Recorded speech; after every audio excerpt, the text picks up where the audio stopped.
ವಿರಾಮದ ಬಳಿಕ ಜಾತಕ ಫಲ ವಿಶೇಷ ಕಾರ್ಯಕ್ರಮಕ್ಕೆ ಮತ್ತೆ ಸ್ವಾಗತ. ಶಾಸ್ತ್ರಿಗಳೇ, ಇನ್ನುಳಿದ 6 ರಾಶಿಗಳ ಫಲಾಫಲ ಹೇಗಿದೆ ತಿಳಿಸ್ಕೊಡ್ತಾ ಇದ್ರೆ. ಇನ್ನು ತುಲಾರಾಶಿಯವರಿಗೆ ದಿವಸ ಕಾರ್ಯ ಲಾಭ ಇದೆ. ನೀವು ಯಾವುದೇ ಕೆಲಸ ಮಾಡಿ, ಒಂದು ಅಡುಗೆ ಮನೆಯಲ್ಲಿ ಒಂದು ಟೀ ಮಾಡೋದ್ರಿಂದ ಹಿಡಿದು ಅಲ್ಲಿ ಒಂದು ಲಾಭ ಏನಪ್ಪ ಅಂದರೆ ಚೆನ್ನಾಗಿದೆ ಅನ್ನೋ ಪ್ರಶಂಸೆಗೆ ಲಾಭ.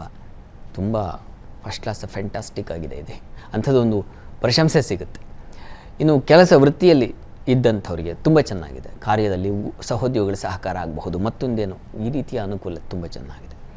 ಈ ದಿವಸ ದಾಂಪತ್ಯದಲ್ಲೂ ಸಮಾಧಾನ ಇರ್ತದೆ, ಆತಂಕ ಬೇಡ. ಒಂದು ಸಣ್ಣ ತೊಡಕೇನಪ್ಪ ಅಂದರೆ ತಂದೆ ಮಕ್ಕಳಲ್ಲಿ ಸ್ವಲ್ಪ ಅಸಮಾಧಾನ ಏರ್ಪಾಡಾಗುತ್ತೆ. ಇದರ ನಿವಾರಣೆಗೆ ಈಶ್ವರನ ಪ್ರಾರ್ಥನೆ ತುಂಬ ಒಳ್ಳೆಯದು. ಇನ್ನು ವೃಶ್ಚಿಕ ರಾಶಿಯವರಿಗೆ ದಿವಸ ವೃತ್ತಿಯಲ್ಲಿ ಬಹಳ ವಿಶೇಷವಾದ ಫಲ ಇದೆ, ದೈವಾನುಕೂಲ ಇದೆ. ನೋಡಿ, ನೀವು ಮಾಡಿದ ಒಂದು ಕೆಲಸ ಆದರೆ ಅದು ನಿಮ್ಮ ಅಧಿಕಾರಿಗಳಿಗೆ ಕಂಡದ್ದು ಬೇರೆ ರೀತಿಯಲ್ಲಿ, ಒಂದು ಹೊಸ ಹೊಳಹು ಅಂತೀವಲ್ಲ ಆ ರೀತಿಯಲ್ಲಿ ಅನುಕೂಲ ಆಗುತ್ತೆ, ಚೆನ್ನಾಗಿದೆ. ಇನ್ನು ಈ ದಿವಸ ನಿಮ್ಮ ಏನು ತೊಡಕಿನ ಫಲ ಒಂದು ಇದೆ, ಅದೇನಪ್ಪ ಅಂದರೆ ಅಷ್ಟಮತ ಮಾಂದಿ, ವಸ್ತು ನಷ್ಟತೆ ಸೂಚಿಸ್ತಾ ಇದೆ. ಹೀಗಾಗಿ ಸ್ವಲ್ಪ ಹುಷಾರು.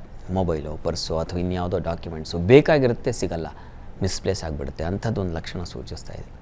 ಈ ದಿವಸ ಸ್ವಲ್ಪ ಸೋಲಾಗುತ್ತೆ, ವಾಗ್ವಾದ ಅಂಥ ಚರ್ಚೆಗಳಲ್ಲಿ ಭಾಗವಹಿಸಬೇಡಿ. ಇದರ ನಿವಾರಣೆಗೆ ವಿಷ್ಣು ಸಹಸ್ರನಾಮ ಪಾರಾಯಣ ಮಾಡಿ. ಇನ್ನು ಧನುರಾಶಿಯವರಿಗೆ ದಿವಸ ಕೆಲಸದಲ್ಲಿ ಅನುಕೂಲ ಇದೆ. ನಿಮ್ಮ ಬುದ್ಧಿಶಕ್ತಿ ತುಂಬ ಚೆನ್ನಾಗಿರುತ್ತೆ, ದಿವಸ ಚೆನ್ನಾಗಿ ಕೆಲಸ ಮಾಡುತ್ತೆ. ಜೊತೆಗೆ ದಿವಸ ಒಂದು ಒಳ್ಳೆಯ ಪೂಜೆ ಪುನಸ್ಕಾರ ಇಂಥವುಗಳಿಗೆ ಭಾಗಿಯಾಗೋ ಸಾಧ್ಯತೆ, ಒಳ್ಳೆಯ ಸತ್ಕಾರ್ಯಗಳಲ್ಲಿ ಪಾಲ್ಗೊಳ್ತಕ್ಕಂಥದ್ದು, ದಾನ ಮಾಡ್ತಕ್ಕಂಥದ್ದು, ಇಂಥದ್ದೊಂದು ಮನಸ್ಸು ಅದೇ ಒಂದು ಸಮಾಧಾನ ತಂದುಕೊಡುತ್ತೆ. ಆದರೆ ಸಂಗಾತಿಯಲ್ಲಿ ಮನಸ್ತಾಪ ಇದೆ, ಇದು ನಿವಾರಣೆ ಸೌಂದರ್ಯ ಲಹರಿ ಪಾರಾಯಣ ಮಾಡಿ. ಇನ್ನು ಮಕರ ರಾಶಿಯವರಿಗೆ ದಿವಸ ಸ್ತ್ರೀಯರಿಗೆ ನಷ್ಟ ಕಷ್ಟ ಸೂಚಿಸ್ತಾ ಇದೆ. ದುಃಖದ ವಾತಾವರಣ ಈ ದಿವಸ. ಸ್ವಲ್ಪ ಸಾಲದ ಸುಳಿ ಸಿಗಾಕೊಳ್ತೀರಾ, ಶರೀರಕ್ಕೆ ಪೆಟ್ಟಾಗುತ್ತೆ, ಸ್ವಲ್ಪ ಕಠಿಣವಾಗಿದೆ, ಕಹಿಯಾಗಿದೆ ಈ ದಿವಸ. ಕೆಲಸದಲ್ಲಿ ಮಾತ್ರ ಚೆನ್ನಾಗಿದೆ, ಆತಂಕ ಬೇಡ. ಪ್ರಾರ್ಥನೆಗೆ ದಿವಸ ಕಷ್ಟದಿಂದ ಹೊರಗೆ ಬರಬೇಕಿದ್ರೆ ಶನೈಶ್ಚರ ಪ್ರಾರ್ಥನೆ ಮಾಡಬೇಕು. ಹೀಗಾಗಿ ದಿವಸ ನಾಳೆನೂ ಹೋಗಿ ಈ ದಿವಸನೂ ಹೋಗಿ ಬನ್ನಿ, ಶನೈಶ್ಚರ ದರ್ಶನ ಪ್ರಾರ್ಥನೆ ಬಹಳ ಒಳ್ಳೆಯದು. ಇನ್ನು ಕುಂಭರಾಶಿಯವರಿಗೆ ದಿವಸ ಸಂಗಾತಿಯಿಂದ ತುಂಬ ಸಹಕಾರ ಇದೆ, ಸಣ್ಣ ವಿರೋಧವೂ ಇದೆ. ಹೀಗಾಗಿ ಎಚ್ಚರಿಕೆಯಿಂದ ಇರಿ. ಈ ದಿವಸ ಕೆಲಸದಲ್ಲಿ ತುಂಬ ಅನುಕೂಲ ಇದೆ, ಒಳ್ಳೆಯ ಕೆಲಸಗಳಾಗುತ್ತೆ.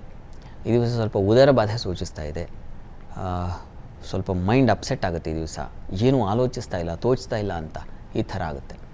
ಯಾ ದೇವಿ ಸರ್ವಭೂತೇಷು ಬುದ್ಧಿರೂಪೇಣ ಸಂಸ್ಥಿತ ನಮಸ್ತಸ್ಯೈ ನಮಸ್ತಸ್ಯೈ ನಮಸ್ತಸ್ಯೈ ನಮೋ ನಮಃ. ಇದು ಲಲಿತಾ ಪರಮೇಶ್ವರಿ ಮಂತ್ರ ಹೇಳ್ಕೊಳ್ಳಿ. ಮೀನರಾಶಿಯವರಿಗೆ ದಿವಸ ನೋಡಿ, ವೃತ್ತಿಯಲ್ಲಿ ಸವಾಲುಗಳಿದ್ದಾವೆ. ನಾನು ಇದನ್ನು ಎದುರಿಸ್ತೀನೋ ಇಲ್ವೋ ಅಂತಕ್ಕಂಥ ಒಂದು ಸವಾಲಿನ ದಿನ. ಜೊತೆಗೆ ದಿವಸ ಪ್ರಯಾಣದಲ್ಲಿ ಸ್ವಲ್ಪ ತೊಡಕು ಸೂಚಿಸ್ತಾ ಇದೆ, ನೀರಿನ ಅಭಾವ ಸೂಚಿಸ್ತಾ ಇದೆ, ಬಂಧು ಮಿತ್ರರಲ್ಲಿ ಕಲಹ ಸೂಚಿಸ್ತಾ ಇದೆ. ಈ ಎಲ್ಲ ವಿಚಾರದಲ್ಲೂ ಸ್ವಲ್ಪ ಹುಷಾರಾಗಿರ್ಬೇಕು ನೀವು. ಏನು ಹಾಗಿದ್ರೆ ಶುಭ ಕಾರ್ಯ ಏನಪ್ಪ ಅಂತಂದರೆ, ನಿಮಗೆ ಶತ್ರುಗಳ ಕಾಟ, ಸಾಲದ ಕಾಟ ಇರೋದಿಲ್ಲ ಈ ದಿವಸ, ಅದರಿಂದ ಹೊರಬರ್ತೀರ. ಆ ಥರದ್ದೊಂದು ಲಕ್ಷಣ ಇತ್ಯಾದಿ ಏನೋ ಒಂದು ಮನಸ್ಸಿಗೆ ಕಿರಿಕಿರಿ ಆಗ್ತದೆ, ಅದರಿಂದ ಹೊರಬರೋ ಸಾಧ್ಯತೆ ಇದೆ. ಪ್ರಾರ್ಥನೆಗೆ ನೀವು ಕೂಡ ವಿಷ್ಣು ಸಹಸ್ರನಾಮ ಪಾರಾಯಣ ಮಾಡೋದು ತುಂಬ ಸಹಾಯವಾಗುತ್ತೆ. ಈ ದಿವಸ 12 ರಾಶಿಗಳವರು, ರಾಶಿ ಗೊತ್ತಿಲ್ಲ ಅಂತಕ್ಕಂಥವ್ರು ಹೇಳ್ಬಹುದಾದ ಮಂತ್ರ ಸರಳವಾದದ್ದು, ಗಮನಿಸಿ. ಓಂ ಹರಿವಲ್ಲಭಾಯೇ ನಮಃ, ಈ ಮಂತ್ರ ಹೇಳ್ಕೊಳ್ಳಿ. ನೋಡಿ, ಈ ದಾಂಪತ್ಯದಲ್ಲಿ ಸಂಗಾತಿಗಳಲ್ಲಿ ಅಸಮಾಧಾನ ಇರೋದಿಲ್ಲ. ಇಂದಿನ ಸಂಚಿಕೆಯಲ್ಲಿ ಶಾಸ್ತ್ರಿಗಳೇ ಸಂದೇಶಗಳಿಗೆ ಉತ್ತರ ಪರಿಹಾರಗಳನ್ನು ತಿಳಿಸ್ಕೊಟ್ರಿ, ಹಾಗೆ ಈ ದಿನದ ಪಂಚಾಂಗದ ವಿಶೇಷತೆಯನ್ನು ತಿಳಿಸ್ಕೊಟ್ರಿ, ಜೊತೆಗೆ 12 ರಾಶಿಗಳ ಫಲಾಫಲ ಹೇಗಿತ್ತು ಅನ್ನೋದನ್ನು ತಿಳಿಸ್ಕೊಟ್ರಿ. ಧನ್ಯವಾದಗಳು. ಸರ್ವೇ ಜನಾಃ ಸುಖಿನೋ ಭವಂತು, ಸಮಸ್ತ ಸನ್ಮಂಗಳಾನಿ ಭವಂತು. ಎಲ್ಲರಿಗೂ ಶುಭವಾಗಲಿ. ನೋಡಿದ್ರಲ್ಲ ವೀಕ್ಷಕರೇ, ಇದಾಗಿತ್ತು ಇವತ್ತಿನ ಜಾತಕ ಫಲ ಸಂಚಿಕೆ. ನೇರ, ದಿಟ್ಟ, ನಿರಂತರ ಸುದ್ದಿಗಾಗಿ ನೋಡ್ತಾ ಇರಿ ಏಷ್ಯಾನೆಟ್ ಸುವರ್ಣ ನ್ಯೂಸ್.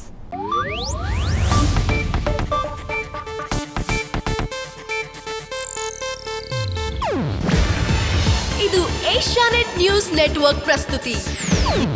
ನೀವು ನೋಡ್ತಿದ್ದೀರಾ ಏಷ್ಯಾನೆಟ್ ಸುವರ್ಣ ನ್ಯೂಸ್.